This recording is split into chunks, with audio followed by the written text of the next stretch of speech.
KP. Purnachandra ತೇಜಸ್ವಿಯವರು ಬರೆದ ಪಾಕಕ್ರಾಂತಿ ಮತ್ತು ಇತರ ಕಥೆಗಳು ಸಂಚಿಕೆ 2ಕ್ಕೆ ಸ್ವಾಗತ.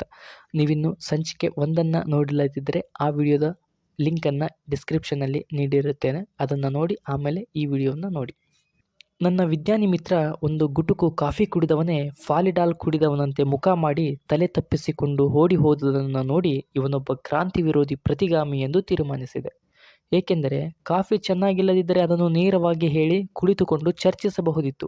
ಅದನ್ನು ಕುಡಿಯಲರ್ಹವಾಗಿ ಮಾಡಲು ಪ್ರಯೋಗಗಳನ್ನು ಮಾಡಬಹುದಿತ್ತು.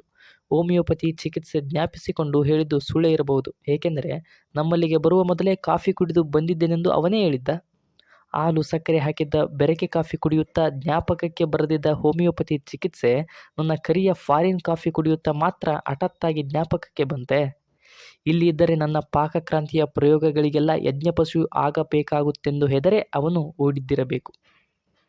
ಕ್ರಾಂತಿಕಾರಿಗಳಿಗೆ ಇಂಥ ಒಂದೆರಡು ಪ್ರತಿಗಾಮಿಗಳ ತೊಂದರೆ ಸಾಧಾರಣವಾಗಿ ಇದ್ದೇ ಇರುತ್ತೆ ಎಂದು ಅಂದುಕೊಂಡೆ.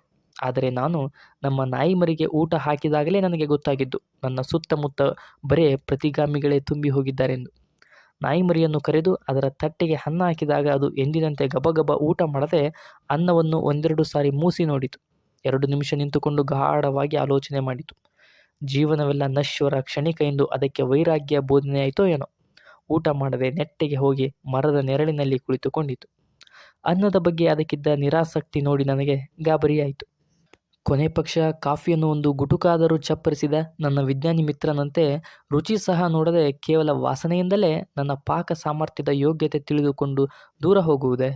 ಆಹಾರದ ರುಚಿಯನ್ನು ಮೂಗಿನಿಂದ ಯಾರಾದರೂ ಪತ್ತೆ ಮಾಡಲು ಸಾಧ್ಯವೇ? ನಾಯಿಮರಿಗೆ ಹಾಗಾದರೆ ದೇವರು ಕೊಟ್ಟ ನಾಲಿಗೆ, ಬಾಯಿ ಇವೆಲ್ಲ ಇರುವುದು ಏಕೆ? ಬರೀ ಬೊಗಳುವುದಕ್ಕೋ? ಭಾಷೆ ಬಾರದ ನಾಯಿಮರಿ ಬಳಿ ಈ ವಾದವನ್ನೇ ಮಂಡಿಸುವುದು ಹೇಗೆ? ಕೊಂಚ ಹಸಿವಾದರೆ ತಾನಾಗೆ ಊಟ ಮಾಡುತ್ತೆ ಎಂದು ಅರ್ಧ ಗಂಟೆ ತಡೆದು ನೋಡಿದ. ಏನೂ ಪ್ರಯೋಜನವಾಗಲಿಲ್ಲ. ಮರದ ನೆರಳಲ್ಲಿ ಕುಳಿತಿದ್ದ ನಾಯಿಮರಿ ಆಹಾರದ ಬಗ್ಗೆ ಸಂಪೂರ್ಣ ನಿರ್ಲಕ್ಷ್ಯ ತೋರಿ ಮಲಗಿ ನಿದ್ದೆ ಮಾಡುತ್ತಾ ಇತ್ತು. ಅದರ ತಟ್ಟೆಯ ಅನ್ನಕ್ಕೆ ಅಂಥ ಅಸಹ್ಯ ವಾಸನೆ ಏನಾದರೂ ಇದೆಯಾ ಮೂಸಿ ನೋಡಿ ಪರೀಕ್ಷಿಸಿದೆ. ತಟ್ಟೆಗೆ ಹಾಕಿಲ್ಲದಿದ್ದರೆ ರುಚಿಯನ್ನು ಸಹ ಪರೀಕ್ಷಿಸಬಹುದಿತ್ತು. ನನ್ನ ಮೂಗಿಗಂತೂ ಅನ್ನದಲ್ಲಿ ಅಂಥ ತಿರಸ್ಕಾರಾರ್ಹವಾದ ವಾಸನೆ ಕಾಣಲಿಲ್ಲ. ಕುಕ್ಕರಿನ ಗ್ಯಾಸ್ಕೆಟ್ ಸುಟ್ಟಿದ್ದರಿಂದ ಅನ್ನಕ್ಕೂ ರಬ್ಬರ್ ಸುಟ್ಟ ವಾಸನೆ ಕೊಂಚ ಅಂಟಿಕೊಂಡಿರಬಹುದೇನೋ, ಅಥವಾ ಒಂದು ದಿನ ಹಳೆಯದಾದ ಸಾರು ಆಗಿದ್ದರಿಂದ ಈ ಮರಿ ಹೇಗೋ ಡೇಟ್ ಆಫ್ ಮ್ಯಾನುಫ್ಯಾಕ್ಚರ್ ತಿಳಿದುಬಿಟ್ಟಿತೋ. ಅದೇನೇ ಇರಲಿ, ಇಷ್ಟಕ್ಕೆಲ್ಲ ಅದು ಊಟವೇ ಬೇಡವೆಂದು ತಿರಸ್ಕರಿಸಿ ಹೋಗಿ ಮರದ ನೆರಳಲ್ಲಿ ಕುಳಿತುಕೊಂಡದ್ದು ಅಸಮರ್ಥನೀಯ. ದುರ್ವಾಸನೆ ಒಡೆಯುವ ಕೊಳೆತ ಇಲಿ ಕಪ್ಪೆಗಳನ್ನೆಲ್ಲ ಇದು ಹುಡುಕಿ ಮನೆಯೊಳಗೆ ತಂದು ತಿನ್ನುವುದನ್ನು ಎಷ್ಟೋ ಸಾರಿ ನಾನು ನೋಡಿದ್ದೇನೆ. ಅಷ್ಟೇನು, ನಮ್ಮ ಮನೆಯ ವರಾಂಡದ ದೀಪಕ್ಕೆ ರಾತ್ರಿ ಬಂದು ಡಿಕ್ಕಿ ಹೊಡೆದು ಕೆಳಗೆ ಬೀಳುವ ದುಂಬಿ ಮಿಡತೆಗಳನ್ನೆಲ್ಲ ಇದು ದೀಪದ ಕೆಳಗೆ ಹೊಂಚು ಹಾಕುತ್ತಾ ಕುಳಿತಿದ್ದು ಬಿದ್ದ ಕೂಡಲೇ ಗಬಕ್ಕನೆ ಹಿಡಿದು ಸಂಡಿಗೆ ತಿಂದ ಹಾಗೆ ಕುರುಂ ಕುರುಂ ಎಂದು ಅಗಿಯುತ್ತಾ ತಿಂದದ್ದನ್ನು ನೋಡಿದ್ದೇನೆ. ಹಾಗಾದರೆ ಊಟ ಇದಕ್ಕೆ ಕ್ರಿಮಿಕೀಟಗಳಿಗಿಂತ ಕೀಳಾಯ್ತೆ? ನಮ್ಮ ಮನೆ ಎಂದರೆ ಇದೇನು 5 ಸ್ಟಾರ್ ಹೋಟೆಲು ಎಂದು ತಿಳಿದಿದೆಯೇ? ಅಥವಾ ದುಡ್ಡು ಕೊಟ್ಟು ಊಟ ಮಾಡುತ್ತಿದೆಯಾ? ನಾನು ದುಡ್ಡು ಕೊಟ್ಟು ತಂದ ಜಾತಿ ನಾಯಿಮರಿ ಅಲ್ಲದಿದ್ದರೆ ಇದನ್ನು ಮನೆಯಿಂದಲೇ ಒದ್ದೋಡಿಸಿ ಬಿಡುತ್ತಿದ್ದೆ. ಅಷ್ಟೊಂದು ಕೋಪ ಬಂದಿತ್ತು ನನಗೆ. ನನ್ನ ಮಕ್ಕಳಿಬ್ಬರೂ ರಜೆಯಲ್ಲಿ ಬಂದಾಗ ಇದಕ್ಕೆ ತಲೆ ಸವರಿ ಉಪಚಾರ ಮಾಡಿ ಇದಕ್ಕೆ ತುಂಬ ಅಹಂಕಾರ ಬಂದಿದೆ ಎಂದುಕೊಂಡೆ. ಏನೇ ಆಗಲಿ, ಇನ್ನೊಮ್ಮೆ ಪ್ರಯತ್ನ ಮಾಡಿ ನೋಡೋಣ ಎಂದು ಕೊಂಚ ಹೊತ್ತು ಕಳೆದ ನಂತರ ಈಗ ಅದಕ್ಕೆ ಹಸಿವಾಗಿರಬಹುದು, ಅನ್ನ ಕಣ್ಣಲ್ಲಿ ನೋಡಿದರೆ ತನ್ನ ನಿರ್ಧಾರದ ಪುನರ್ವಿಮರ್ಶೆ ಮಾಡಬಹುದು ಎಂದು ಅಂದುಕೊಂಡು ಊಟದ ತಟ್ಟೆ ಅದು ಮಲಗಿದ್ದ ಮರದ ಹತ್ತಿರಕ್ಕೆ ತಗೊಂಡು ಹೋದೆ. ಈ ಸಾರಿ ಅದು ಊಟದ ವಾಸನೆಯನ್ನೂ ತಗೊಳ್ಳದೆ ದೂರದಿಂದಲೇ ತಟ್ಟೆಯನ್ನು ಅವಲೋಕಿಸಿ ಆ ಮರದ ನೆರಳಿಂದ ಎದ್ದು ಪಕ್ಕದಲ್ಲಿದ್ದ ಇನ್ನೊಂದು ಮರದ ನೆರಳಿಗೆ ಹೋಗಿ ಕುಳಿತಿತು. ಇವನು ಮಾಡಿದ ಊಟ ತಿನ್ನುವುದರ ಬದಲು ಉಪವಾಸ ಸಾಯುವುದೇ ಒಳ್ಳೆಯದೆಂದು ಅದು ದೃಢ ನಿರ್ಧಾರ ಮಾಡಿದ ಹಾಗೆ ಕಂಡಿತು. ಊಟ ಮಾಡಲು ಒಲ್ಲದ ಮಕ್ಕಳಿಗೆ ತಾಯಂದಿರು ಏನೇನೋ ಉಪಾಯ ಮಾಡಿ, ಕತೆ ಹೇಳಿ, ಗಾಬರಿ ಮಾಡಿ, ಎದುರಿಸಿ ಅನ್ನದ ತುತ್ತು ನುಂಗಿಸುವುದನ್ನು ನೋಡಿದ್ದೇನೆ. ಆದರೆ ನಾಯಿಮರಿಗಳಿಗೆಲ್ಲ ಮೊಂಡು ಹಿಡಿದರೆ ಕತೆ ಹೇಳಲಾದೀತೆ? ಅಲ್ಲದೆ ಈ ನಾಯಿಮರಿಗೆ ಈಚೆಗೆ ನಮ್ಮ ಕಾನೂನಿನಲ್ಲಿ ಆಗಿರುವ ಬದಲಾವಣೆಗಳು ಗೊತ್ತಿಲ್ಲವೆಂದು ಕಾಣುತ್ತದೆ. ಸತ್ಯಾಗ್ರಹವೆಂದು ಅಮರಣಾಂತ ಉಪವಾಸ ಮಾಡಿದರೂ ಪೊಲೀಸರು ಆತ್ಮಹತ್ಯೆ ಪ್ರಯತ್ನ ಎಂದೇ ಪರಿಗಣಿಸಿ ಅರೆಸ್ಟ್ ಮಾಡಿ ಆಸ್ಪತ್ರೆಗೆ ಸೇರಿಸಿ ಗ್ಲೂಕೋಸ್ ಡ್ರಿಪ್ ಹಾಕಿಸುತ್ತಾರೆ. ಆರೋಗ್ಯ ನೆಟ್ಟಗಾದ ಮೇಲೆ ಆತ್ಮಹತ್ಯೆ ಪ್ರಯತ್ನ ಎಂದು ಕೋರ್ಟಿನಲ್ಲಿ ಕೇಸ್ ಹಾಕುತ್ತಾರೆ. NT ರಾಮರಾವ್ ಅಂತ ಪ್ರಸಿದ್ಧ ಪುರುಷರಿಗೆ ಉಪವಾಸ ಸಾಯಲು ಅವಕಾಶ ಕೊಡದೆ ಅರೆಸ್ಟ್ ಮಾಡಿರಬೇಕಾದರೆ ಈ ನಾಯಿಮರಿ ಯಾವ ಮಹಾ? ಅಥವಾ ಈ ನಾಯಿಮರಿ ನಮ್ಮ ವಿಜ್ಞಾನಿ ಮಿತ್ರನ ಥರ ಯಾವುದಾದರೂ ಹೋಮಿಯೋಪತಿ ಚಿಕಿತ್ಸೆ ಜ್ಞಾಪಿಸಿಕೊಂಡಿತೋ? ತಟ್ಟೆ ಹಿಡಿದು ನಿಂತಿದ್ದ ನನಗೆ ಅನೇಕ ಯೋಚನೆಗಳು ಬಂದವು. ಒಂದು ಸಣ್ಣ ಪಾಕಕ್ರಾಂತಿ ಮಾಡಹೋದ ನನಗೆ ಇಷ್ಟೊಂದು ಪ್ರತಿಭಟನೆ ಒಳಸಂಚುಗಳು ಎದುರಾದರೆ ಇನ್ನು ಲೆನಿನ್ನು, ಸ್ಟಾಲಿನ್ನು, ಮಾವೋ ಅವರಿಗೆಲ್ಲ ಏನಾಗಿರಬೇಕು? ಇದನ್ನೆಲ್ಲ ಯೋಚಿಸಿ ಈ ನಾಯಿಮರಿ ಸತ್ತು ಹುತಾತ್ಮ ಆಗದ ಹಾಗೆ ನೋಡಿಕೊಳ್ಳಬೇಕೆಂದು ತೀರ್ಮಾನಿಸಿದೆ. ಅದು ಕುಳಿತಿದ್ದ ಇನ್ನೊಂದು ಮರದ ನೆರಳಿಗೂ ತಟ್ಟೆ ತಗೊಂಡು ಹೊರಟೆ. ನಾಯಿಮರಿಯ ದಿಕ್ಕಿನಲ್ಲಿ 4 ಹೆಜ್ಜೆ ಹಾಕಿದ ಕೂಡಲೇ ನಾಯಿಮರಿ ಅಲ್ಲಿಂದ ಎದ್ದು ತುಂಬಾ ದೂರ ಇದ್ದ ಮರವೊಂದರ ನೆರಳಿನ ಕಡೆಗೆ ಓಡಿಹೋಯಿತು. ಅದಕ್ಕೆ ನನ್ನ ಅಡುಗೆಯನ್ನು ಕಣ್ಣಿಂದ ನೋಡುವುದು ಸಹ ಅಸಹನೀಯವಾಗಿತ್ತು. ಅಲ್ಲಿಗೂ ತಟ್ಟೆ ಒಯ್ದಿದ್ದರೆ ಅದು ದೇಶಾಂತರ ಓಡಿ ಹೋಗುತ್ತಿತ್ತೋ ಏನೋ. ಬರೀ ಅನ್ನಕ್ಕೆ ಒಂದು ನಾಯಿ ಇಷ್ಟೊಂದು ಹೆದರಿದರೆ ಇನ್ನು ಇದು ಕಳ್ಳ ಕಾಕರಿಂದ ಮನೆಯನ್ನು ರಕ್ಷಿಸುವುದು ನಿಜವೇ? ಕಳ್ಳರಿಗೆ ಮನೆ ನುಗ್ಗಲು ಕತ್ತಿ, ಕೋವಿ, ದೊಣ್ಣೆ ಇತ್ಯಾದಿ ಯಾವ ಆಯುಧದ ಅಗತ್ಯವೂ ಇರಲಿಲ್ಲ. ಸುಮ್ಮನೆ ಭಿಕ್ಷುಕರ ಥರ ಒಂದು ಅನ್ನದ ತಟ್ಟೆ ಹಿಡಿದುಕೊಂಡು ಬಂದರೂ ಸಾಕು, ಈ ನಾಯಿ ಬಾಲ ಮುದುರಿಕೊಂಡು ಪಲಾಯನ ಮಾಡುತ್ತದೆ. ನನ್ನ ಅಡುಗೆಯ ಶಕ್ತಿ ಸಾಮರ್ಥ್ಯಗಳನ್ನು ನೋಡಿ ನನಗೆ ಆಶ್ಚರ್ಯ, ಗಾಬರಿ ಎರಡೂ ಆಯಿತು. ಅನ್ನದ ತಟ್ಟೆ ಅಲ್ಲೇ ಇಟ್ಟರೆ ಕಾಗೆಗಳು ಬಂದು ನಾಯಿ ಊಟ ಖಾಲಿ ಮಾಡುತ್ತವೆಂದು ತಟ್ಟೆ ತಂದು ಒಳಗಿಟ್ಟು ಈ ನಾಯಿಮರಿ ಎಷ್ಟು ಹೊತ್ತು ಹಸಿದುಕೊಂಡು ಇರುತ್ತದೋ ನೋಡಿ ಬಿಡೋಣ ಎಂದು ನಿರ್ಧರಿಸಿದೆ. ಅನ್ನದ ತಟ್ಟೆ ದೃಷ್ಟಿ ದೂರವಾದೊಡನೆ ನಾಯಿಮರಿ ಧೈರ್ಯವಾಗಿ ಬಂದು ಮನೆ ಮೆಟ್ಟಿಲೆದುರು ಮಲಗಿ ನಿದ್ದೆ ಮಾಡತೊಡಗಿತು. ಮಧ್ಯಾಹ್ನದ ಮೇಲೆ ಈಗಲಾದರೂ ಹಸಿದಿರಬಹುದೇನೋ ಎಂದು ಹಳೆ ಅನ್ನವನ್ನೆಲ್ಲ ಕೆರೆಗೆ ಚೆಲ್ಲಿ ಹೊಸದಾಗಿ ಅನ್ನ ಕಲಸಿ ಅನ್ನದ ಮೇಲೆ ಒಂದು ಚಮಚ ತುಪ್ಪ ಸುರಿದು ಮಲಗಿ ನಿದ್ದೆ ಹೊಡೆಯುತ್ತಿದ್ದ ನಾಯಿಮರಿ ಬಳಿ ತೆಗೆದುಕೊಂಡು ಹೋದೆ. ತಟ್ಟೆ ಸದ್ದಾದೊಡನೆ ದುಸ್ವಪ್ನ ಬಿದ್ದಂತೆ ಎದ್ದು ಕುಳಿತು ನಿದ್ದೆಗಣ್ಣಿನಲ್ಲಿ ಅನ್ನದತ್ತ ನೋಡಿತು. ಅದು ಓಡಿ ಹೋಗದುದನ್ನು ನೋಡಿ ಹಸಿವಾಗಿರುವುದರಿಂದ ಈ ಸಾರಿ ಗಟ್ಟಿ ಮನಸ್ಸು ಮಾಡಿ ಊಟ ಮಾಡಬಹುದೆಂದು ಊಹಿಸಿದೆ. ಆದರೆ ಅದು ಅನ್ನಕ್ಕೆ ಬಾಯಿ ಹಾಕದೆ ನನ್ನ ಮುಖ ನೋಡಿ ಕೊಂಚ ಹೊತ್ತು ಚಿಂತಿಸಿ 2 ಹೆಜ್ಜೆ ಪಕ್ಕಕ್ಕೆ ಹೋಗಿ ಅಲ್ಲಿ ಬೆಳೆದಿದ್ದ ಗರಿಕೆ ಹುಲ್ಲಿನ ಚಿಗುರನ್ನು ಕಿತ್ತು ತಿಂದಿತು. ಕುರಿ ದನಗಳ ಥರ ನಾಯಿ ಹುಲ್ಲು ಮೇಯುವುದನ್ನು ನೋಡಿ ಆಶ್ಚರ್ಯವಾಯಿತು. ಊಟದ ಬಗ್ಗೆ ಅದಕ್ಕಿದ್ದ ತಿರಸ್ಕಾರವನ್ನು ಅಲಕ್ಷಿಸಿ ಮತ್ತೆ ಮತ್ತೆ ತಟ್ಟೆ ಹಿಡಿದು ಬಲತ್ಕರಿಸಿದ್ದಕ್ಕೆ ಅದು ಸಂಜ್ಞಾ ಭಾಷೆಯಲ್ಲಿ ನಿನ್ನ ಊಟಕ್ಕಿಂತ ಹುಲ್ಲು ಮೇಯುವುದು ವಾಸಿ ಎಂದು ತಿಳಿಸುತ್ತಿರುವುದನ್ನು ಕಂಡು ನನಗೆ ರೇಗಿತು. ಇದಕ್ಕೆ ಸ್ವಲ್ಪವಾದರೂ ಬುದ್ಧಿಗಿದ್ದಿ ಇದೆಯಾ?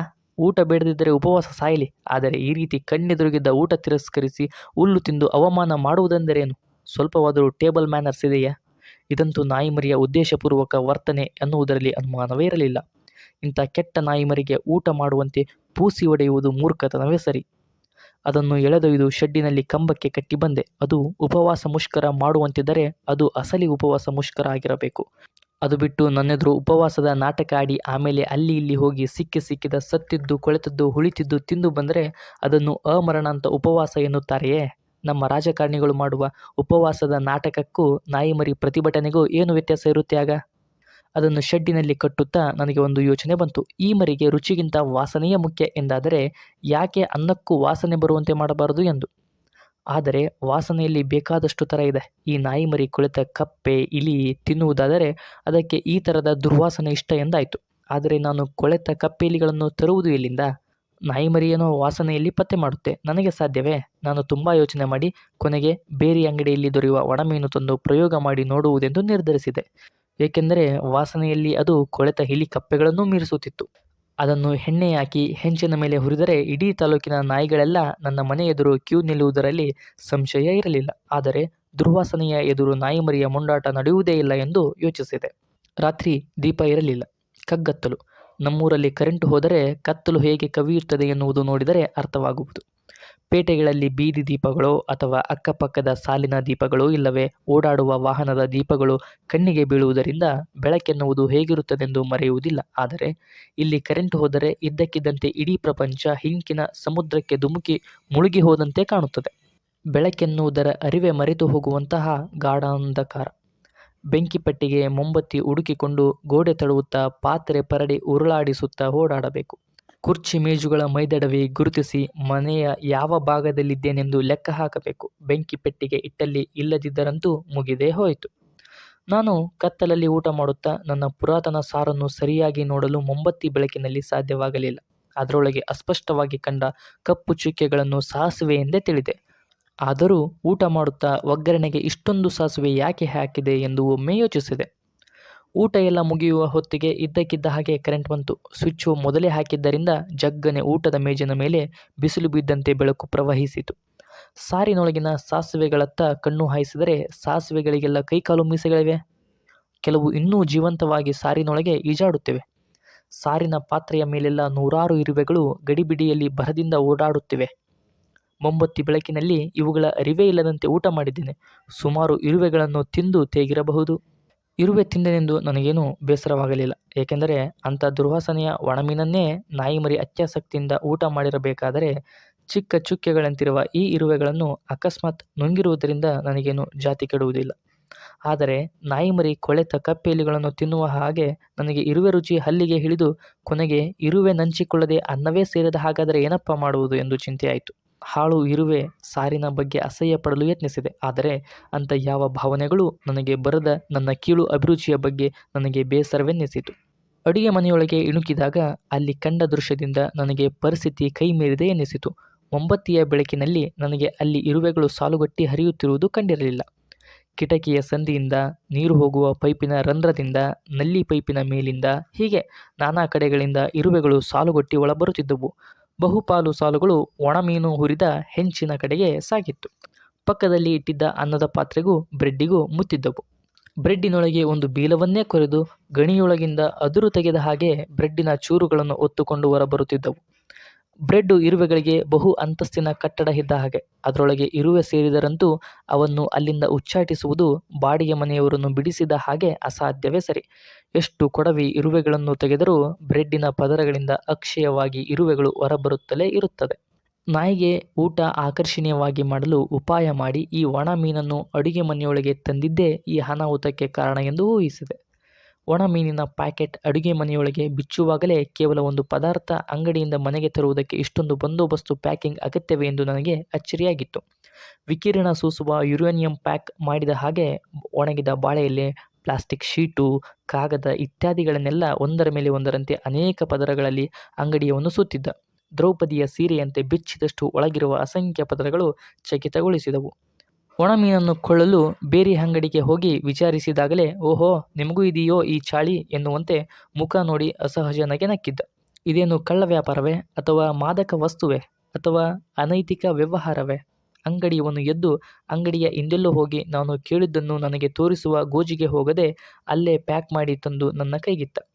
ಪ್ಯಾಕೆಟ್ ಕಡೆಗೆ ನನ್ನ ಸಂಶಯದ ನೋಟ ನೋಡಿ ಏನು ಯೋಚನೆ ಮಾಡಬೇಡಿ, ಅದನ್ನು ತಟ್ಟೆಯ ಒಂದು ಮೂಲೆಯಲ್ಲಿ ಇಟ್ಟುಕೊಂಡರೆ ಸಾಕು, ಒಂದಕ್ಕೆ ಡಬಲ್ ಅನ್ನ ಹೊಟ್ಟೆಗೆ ಹೋಗ್ತದೆ, ನಂಜಿಕೊಳ್ಳಬೇಕೆಂದೇನೂ ಇಲ್ಲ ಎಂದು ಶಿಫಾರಸ್ ಮಾಡಿದ. ಅದನ್ನು ಅಡುಗೆ ಮನೆಯಲ್ಲಿ ಬಿಚ್ಚಿದಾಗಲೇ ನನಗೆ ಗೊತ್ತಾಗಿದ್ದು ಯಾಕೆ ಅದನ್ನು ಅಷ್ಟೊಂದು ಬಂದೋಬಸ್ತಾಗಿ ಪ್ಯಾಕ್ ಮಾಡಿದ್ದ ಎನ್ನುವುದು. ಅದರ ದುರ್ಗಂಧಕ್ಕೆ ಇತಿಮಿತಿ ಎನ್ನುವುದೇ ಇರಲಿಲ್ಲ. ಬೇರಿ ಅದನ್ನು ಇತರ ಸಾಮಾನುಗಳೊಡನೆ ಅಂಗಡಿಯಲ್ಲಿಟ್ಟರೆ ಸಭ್ಯರು ಯಾರೂ ಅವನ ಅಂಗಡಿಯತ್ತ ಸುಳಿಯುವುದು ಸಾಧ್ಯವಿರಲಿಲ್ಲ. ನನ್ನ ಅಡುಗೆ ಮನೆಯಲ್ಲಿ ಕೋಟ್ಯಾಂತರ ಕಪ್ಪೆ ಇಲಿಗಳು ಕೊಳೆಯುತ್ತಾ ಬಿದ್ದಿರುವಂತೆ ನಾಯಿಮರಿಗೆ ಭಾಸವಾಗಿರಬೇಕು. ಏಕೆಂದರೆ ಆವರೆಗೂ ಕಪಟ ಸನ್ಯಾಸಿಯ ಹಾಗೆ ವೈರಾಗ್ಯ ನಟಿಸುತ್ತಾ ಬಿದ್ದಿದ್ದ ಅದು ಪ್ಯಾಕೆಟ್ ಬಿಚ್ಚುತ್ತಿದ್ದ ಹಾಗೆ ಮೇನಕೆಯ ಕ್ಯಾಬರೆ ನೋಡಿದ ವಿಶ್ವಾಮಿತ್ರನ ರೀತಿ ತನ್ನ ಉಪವಾಸ ವ್ರತ ಗಾಳಿಗೆ ತೂರಿ ಅನೇಕ ದಿನಗಳಿಂದ ಅನ್ನವನ್ನೇ ಕಾಣದ ಪ್ರಾಣಿ ಥರ ಅಯ್ಯಯ್ಯೋ ಎಂದು ಕೂಗುತ್ತಾ ಶೆಡ್ಡಿನಿಂದಲೇ ಸರಪಳಿ ಜಗ್ಗತೊಡಗಿತು. ಅದರ ಜಠರಾಗ್ನಿ ಪರಿಯ ವಾಸನೆಗೆ ಹೊತ್ತಿ ಉರಿದು ಮೀನನ್ನು ಎಣ್ಣೆ ಹಾಕಿ ಹೆಂಚಿನ ಮೇಲೆ ಹುರಿಯುವ ಹೊತ್ತಿಗಾಗಲೇ ಬುದ್ಧಿ ಸ್ಥಿಮಿತ ಕಳೆದುಕೊಂಡು ಒಂದೆರಡು ಬಾರಿ ಗುಳ್ಳೆ ನರಿ ಥರ ಓಡಿಟ್ಟಿತು. ಆದರೆ ದೊಡ್ಡ ದುರಂತ ಎಂದರೆ ನಾಯಿಮರಿ ಜೊತೆಗೆ ಈ ದುರ್ವಾಸನೆ ಮನೆಯ ಆಸುಪಾಸಿನಲ್ಲಿದ್ದ ಸಕಲ ಕ್ರಿಮಿಕೀಟಗಳನ್ನು ಆಹ್ವಾನಿಸಿದ್ದು. ಪ್ಯಾಕೆಟ್ ಬಿಚ್ಚಿದಾಗಲೇ ಹಲವು ನೀಲಿ ಬಣ್ಣದ ನೊಣಗಳು ಜೊಯ್ ಎಂದು ಕಿಟಕಿಯೊಳಗಿಂದ ಒಳ ನುಗ್ಗಿದ್ದವು. ಸತ್ತು ಕೊಳೆಯುತ್ತಿರುವ ಹೆಣಗಳ ಮೇಲೆ ಮಾತ್ರ ಇವನ್ನು ನೋಡಿದ್ದ ನಾನು ಈ ಅಪರಿಚಿತ ನೊಣಗಳ ದಾಳಿ ಆರಂಭವಾದರೆ ಕಷ್ಟ ಎಂದು ಬೇಗ ಬೇಗ ಕಿಟಕಿ ಬಾಗಿಲು ಹಾಕಿದ್ದೆ. ಆದರೆ ಇರುವೆಗಳ ಆಗಮನ ನಿರೀಕ್ಷಿಸಿರಲಿಲ್ಲ. ಈಗ ಏನು ಮಾಡಬೇಕೆಂದು ಬಗೆಹರಿಯಲಿಲ್ಲ. ಅವು ಮೈಕೈ ಮೇಲೆಲ್ಲ ಹತ್ತಿಕೊಂಡು ಕಚ್ಚುತ್ತಿರುವಂತೆಯೇ ಬೇಗ ಬೇಗ ಆಹಾರ ಪದಾರ್ಥಗಳನ್ನೆಲ್ಲ ಹೊರಸಾಗಿಸಿದೆ. ಅಡುಗೆ ಮನೆ ಖಾಲಿಯಾಗಿರುವುದನ್ನರಿತು ಇರುವೆಗಳು ಗೂಡಿಗೆ ಹಿಂದಿರುಗುತ್ತವೆ ಎಂದು ಲೆಕ್ಕ ಹಾಕಿದೆ. ಮಾರನೇ ದಿನ ಬೆಳಗ್ಗೆ ಎದ್ದು ನೋಡಿದಾಗ ಇರುವೆ ಸಾಲುಗಟ್ಟಿ ಅಡುಗೆ ಮನೆಗೆ ಯಾತ್ರೆ ಬರುತ್ತಿದ್ದುದು ಹೆಚ್ಚಾಗಿತ್ತೇ ವಿನಃ ಕಡಿಮೆಯಂತೂ ಆಗಿರಲಿಲ್ಲ. ಬಹುಶಃ ಒಣಮೀನನ್ನು ಎಣ್ಣೆಗೆ ಹಾಕಿ ಹುರಿದಾಗ ಚಟ ಚಟ ಎಣ್ಣೆ ಸುತ್ತೆಲ್ಲ ಸಿಡಿದಿರಬೇಕು. ಅದರ ದುರ್ವಾಸನೆಯ ಪಸೆ ಇರುವವರೆಗೂ ನನಗೆ ಇರುವೆಗಳ ಕಾಟದಿಂದ ಮುಕ್ತಿ ಇಲ್ಲವೆಂದು ತೀರ್ಮಾನಿಸಿದೆ. ಇರುವೆ ಗುಂಪುಗಳ ಮೇಲೆ ಸೀಮೆಎಣ್ಣೆ ಸುರಿಯದೆ ವಿಧಿಯೇ ಇರಲಿಲ್ಲ.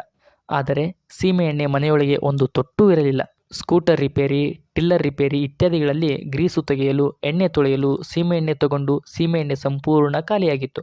ಅಡುಗೆ ಮನೆಗೆಲ್ಲ ಸೀಮೆಎಣ್ಣೆ ಸಿಂಪಡಿಸಿ ಇರುವೆಗಳನ್ನು ನಾಶ ಮಾಡಬೇಕೆಂದಾದರೆ ಅಲ್ಪ ಸ್ವಲ್ಪ ಸೀಮೆಎಣ್ಣೆಯಿಂದ ಸಾಧ್ಯವೇ ಇರಲಿಲ್ಲ. ತೇಜಸ್ವಿಯವರು ಸೀಮೆಎಣ್ಣೆಯನ್ನು ತಗೊಂಡ್ರಾ ಇಲ್ವಾ ಎಂಬುದನ್ನು ಮುಂದಿನ ಸಂಚಿಕೆಯಲ್ಲಿ ಕೇಳೋಣ.